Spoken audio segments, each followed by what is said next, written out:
verdad es que uno planifica una cosa un día y el otro día tiene que quizás estar retrocediendo o modificando alguna medida que tenía pensado implementar. Nosotros también la semana pasada teníamos pensado ampliar un poco las actividades, fundamentalmente apuntado a lo que va respecto a las actividades deportivas, debido a que, bueno, la realidad es que también están pasando por un difícil momento, una difícil situación económica, y hay negocios que hace más de 80 días que están cerrados, y bueno, contemplando una serie de rigurosos y estrictos protocolos, se podía empezar a contemplar una posibilidad de manera provisoria, de alguna manera muy restringida, pero bueno, la verdad es que este fin de semana nos llegaron un montón de casos positivos, la realidad, para lo que veníamos, ¿no? La verdad que veníamos con 2 casos hasta el día sábado, muy esporádico uno del otro, digamos, la distancia que tuvo entre el primer caso y el segundo caso confirmado había sido muy grande, pero bueno, la realidad es que se nos presentaron 5 casos más este fin de semana, llegando a tener un total de 7 casos confirmados, de los cuales 2 ya están recuperados, los cuales nos quedan aún 5 positivos que están transitando la enfermedad. 3 de estos casos positivos pertenecen al mismo núcleo familiar, no es un dato menor, digamos, ahí pudimos identificar el nexo epidemiológico. Una persona de 61 años había tenido que viajar hace unas semanas a la ciudad de Buenos Aires por un tratamiento que tenía que hacerse en un hospital. Convengamos que uno siempre recomienda que no se viaje a las zonas de circulación comunitaria, pero hay cuestiones de fuerza mayor que hacen de que, bueno, a veces haya que ir. Bueno, esta persona había ido, finalmente no le hicieron el tratamiento, volvió, pero bueno, la nuera de él empezó a presentar síntomas, la cual fue la primera persona que se hisopó y dio confirmado que tenía COVID-19. Nosotros, como municipio de Saladillo, firmamos un convenio además con la Universidad de Veterinarias de Tandil, la cual nos permite, a través del municipio, hisopar a gente, digamos, que nosotros consideramos pueden llegar a tener el virus por ser contacto sospechoso y contacto estrecho, fundamentalmente. Entonces, bueno, por un lado el hospital, que es provincial, hisopó a la persona que tenía síntomas, y por otro lado nosotros a nivel municipal hisopamos en nuestros CAPS, enviamos las muestras a la Facultad de Veterinaria de Tandil, la cual nos determinó que uno de esos casos que hemos enviado era positivo, que era la pareja de esta chica. Luego el suegro presenta síntomas, lo hisopa el hospital doctor Posadas y confirma que tiene coronavirus. Bueno, por lo tanto ahí teníamos 3 casos, digamos, nucleado dentro del mismo núcleo familiar, pero luego apareció otro caso más, de una persona que, bueno, pertenece a una fuerza de seguridad, y finalmente también luego apareció otro caso que todavía nos falta identificar el nexo epidemiológico. Tendríamos una persona internada en el hospital doctor Posadas que se detectó coronavirus por haber viajado también a la ciudad de Buenos Aires para hacerse un tratamiento oncológico. Es una persona que tiene una enfermedad preexistente, la cual lo obligó a viajar, y cuando volvió también efectivamente contrajo el virus. Tendríamos todo de alguna manera, tendríamos identificado todos los casos, los nexos epidemiológicos posiblemente de dónde pudieron haber contraído el virus, a excepción de una que está en plena investigación, digamos. Por otra parte, tenemos 8 casos sospechosos, los cuales se están hisopando en este momento, digamos. Durante esta mañana vamos a hisopar a 4 de esas personas, las otras personas se encuentran en aislamiento domiciliario algunas, y otras fueron derivadas a uno de los centros que nosotros preparamos, centro de aislamiento no hospitalario, para aquellas personas que no tienen la posibilidad o las condiciones de edilicia en su casa para poder aislarse, ¿no? Porque como prioridad la persona puede aislarse en su domicilio, siempre y cuando tenga las condiciones, ¿no? Que pueda aislarse de manera individual, si es un grupo numeroso, bueno, no tiene las condiciones, nosotros le ofrecemos uno de los 5 centros que tenemos preparado para eso, y que ahora estamos preparando uno más, lo cual nos va a llevar a un número de más de 120 camas disponibles para, bueno, en el caso de que las personas, que esto de alguna manera pueda empeorarse la situación, queremos estar preparados, ¿no? Tratamos de tener todo con la mayor predecibilidad posible, pero bueno, a veces se complica la cosa, y cuando te caen de repente el resultado de 5 casos positivos, hace que bueno, todo no supere un poco.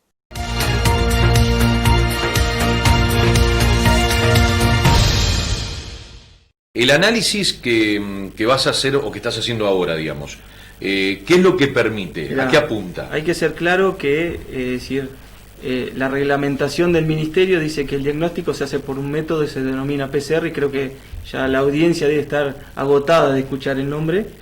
Nosotros lo que medimos son los anticuerpos, que vendría a ser la respuesta del cuerpo hacia el virus.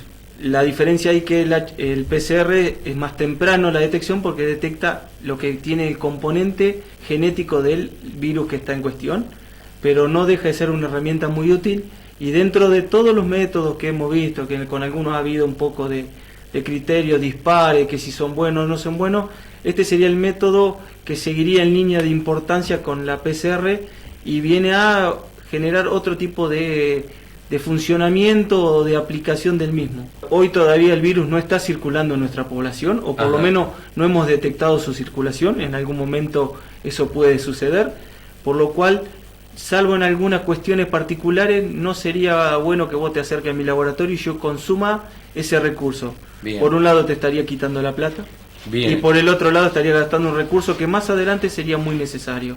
Y quiero aclarar algo que es muy importante, que es, si una persona tiene síntomas no puede concurrir al laboratorio.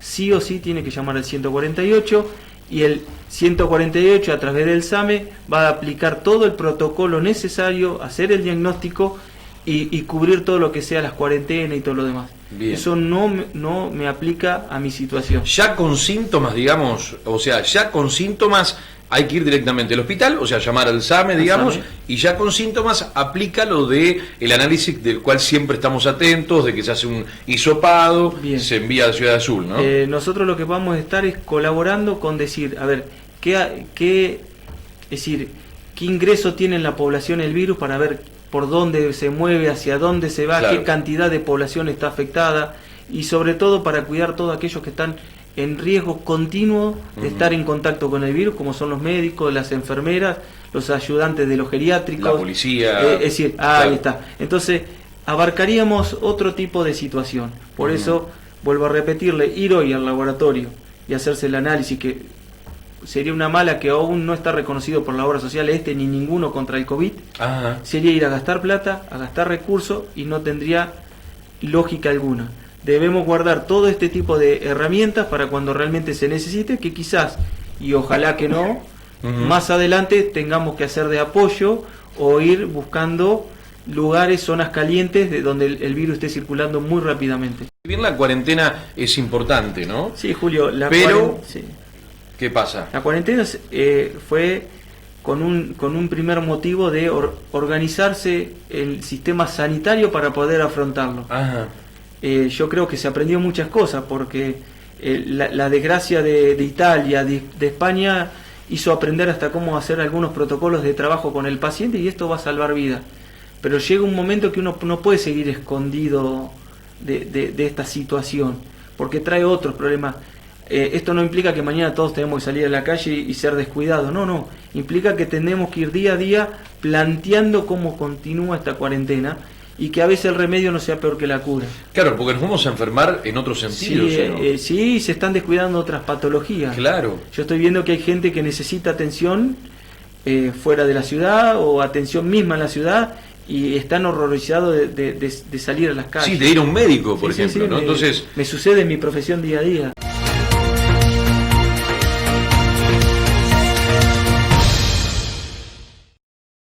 La cuestión del pase del IPS a ANSES, bueno, ya hace mucho tiempo que diferentes gobiernos o diferentes procesos han intentado volver sobre ese tema, ¿no? Bueno, por las supuestas asimetrías que tenemos, asimetrías con respecto a los años de aportes y a la edad jubilatoria y a los aumentos que se consiguen móviles a través de paritarias.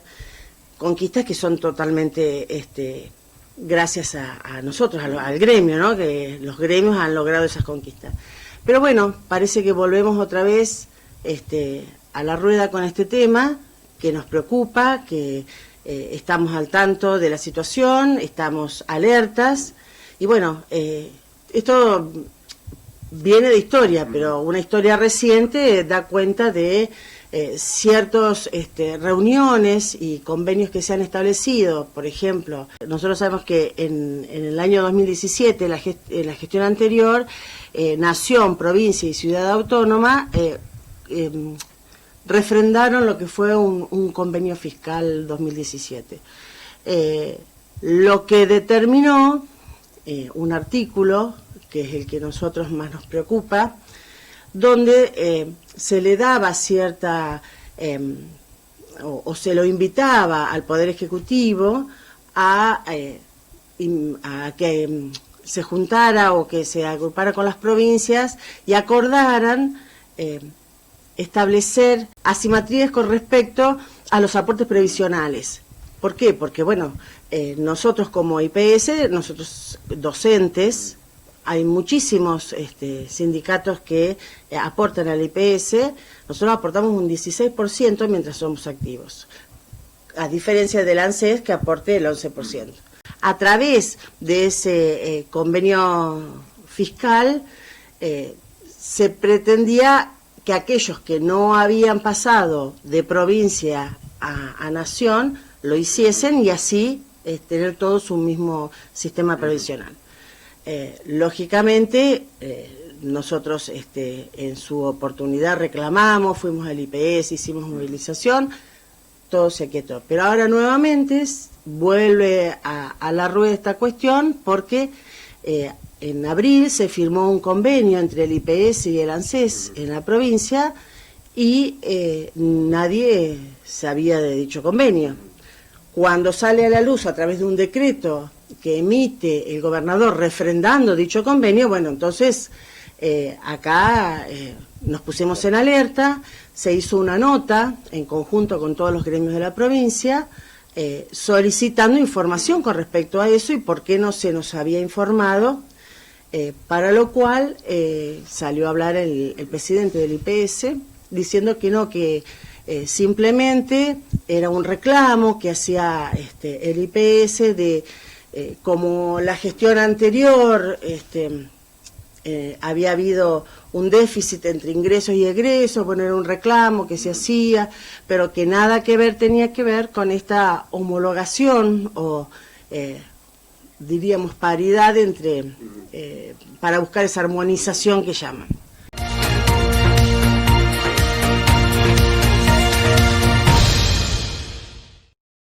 La llegada de la pandemia produjo una ralentización, claro, pero en los últimos días hemos visto que ya ha comenzado a incorporarse prueba que estaba pendiente, alguna de ellas de carácter muy fundamental, como son los estudios de ADN que demuestran, digamos, la presencia de algunos de los imputados ya en un rol, diría, más importante en cuanto a los golpes que le han propinado a la víctima. Ahora este cotejo que se hizo de ADN entre por ejemplo, se ha recogido debajo de las uñas de la víctima en la autopsia un rastro genético del imputado Sinali, lo cual obviamente lo ubica en un primer plano. El Sinali por el momento está considerado un partícipe necesario, esto podría modificar su situación, claro, y llevarlo a la misma posición que llevan en la causa Thompson y Pertossi, Ciro Pertossi, que son coautores, ¿no? Así claro, que hay otra prueba que está en trámite en este momento, porque se dio comienzo recién el día viernes pasado, que es la escopométrica, en donde se va a intentar establecer cuál es la zapatilla que dejó la marca impresa en el rostro de la víctima. Claro. Bueno, y después, bueno, hay otro tipo de pericia que todavía están pendientes, la psicológica, las psiquiátricas, etcétera, que por el momento no tiene fecha de realización estaban previstas para el mes de abril y por el tema de la pandemia se suspendieron. Uh-huh. A ver, la pandemia ha hecho que la justicia bonaerense prácticamente quede inmovilizada. Claro. Así que recién ahora se está empezando a mover un poco. Uh-huh. Y fíjese que incluso hasta los abogados no estamos habilitados para ejercer nuestra profesión, ¿no? Ah, claro, exacto. Dentro lo estamos haciendo vía remota a través del sistema informático. uh-huh. Pero bueno. Claro. En cuanto a lo que es la investigación, realmente, independientemente de esta situación que nos afecta a todos, uh-huh. la investigación está ya muy avanzada. Ah, bien. Hay una gran cantidad de pruebas, Claro. de todo tipo. Ajá. Hay prueba testimonial, prueba pericial, hay imágenes, audios, etcétera. Hay un montón de pruebas uh-huh. que permite acreditar la responsabilidad de todas estas personas en el homicidio de Fernando Báez Sosa. Claro. Resta también establecer el rol que jugó. Hay una persona más que nosotros hemos mencionado en el expediente, la hemos individualizado. Ajá. Comúnmente llamado el rugby número 11, ¿no? Sí. La hemos individualizado, hemos informado su identidad y de dónde surge su identidad, porque surge de los teléfonos secuestrados, porque pertenece al grupo de WhatsApp que ellos Ajá. estaban utilizando en ese momento. Claro. Así que, bueno, restará ver el grado de participación que ha tenido esta persona en el episodio. Uh-huh. Pero en lo demás está bastante avanzado y bueno, confiamos en que no va a faltar mucho para que la causa cierre la etapa de investigación y se eleve a juicio.